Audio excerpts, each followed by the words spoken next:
পুরাতন খেলনা আমি সবসময় গরিব মানুষদের ডোনেট করে দিই। এটা নতুন কিছু না।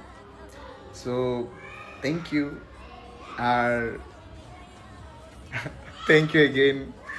দেখেন, সত্য কখনো লুকানো থাকে না।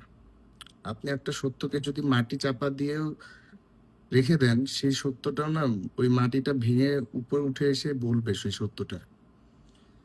সো আমাকে অনেক মানুষরা ট্যাগ করতেছে, আমাকে অনেক মানুষরা মেনশন দিচ্ছে, অনেক মানুষরা কমেন্ট করতেছে, কথা বলতেছে, কিন্তু আমি আসলে না এই জিনিসটা নিয়ে কোনো কিছু বলতেও চাই না। এই জিনিসটা নিয়ে আমার কিছু বলারও নাই।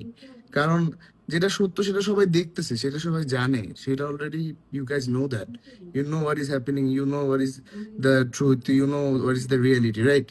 তো everything is crystal clear here. এখানে সবকিছু একদম পানির মতো স্বচ্ছ, সবাই দেখতেছে, সবাই জানতেছে সত্যটা। তো এইটা, এই সত্যটা আমি যদি মানে এইটা নিয়ে কিছু বলতে চাই বা কিছু বলি, এটা আমার সাথে যায় না। কারণ আমি এখন এই জিনিসটার সাথেই নাই, এই জিনিস এই টপিকটার মধ্যেই নাই। I am totally out of everything. এটা আমার ক্লিয়ার করার, যে আমাকে মানুষ যারা টেক্সট করতেছে, কল করতেছে, অনেক অনেক অনেক প্রশ্ন করতেছে, questions and all everything. I I don't wanna know. আমি জানতে চাই না, আমি অ্যান্সার করার আমার কিছু নাই, কারণ আমি এই জায়গাটাতেই নাই। মানে এটা কার ক্যারেক্টার কেমন কি বের হইতেছে না হইতেছে, ভাইরাল হইতেছে, এটার মধ্যে আমার আমার এটার মধ্যে কিছু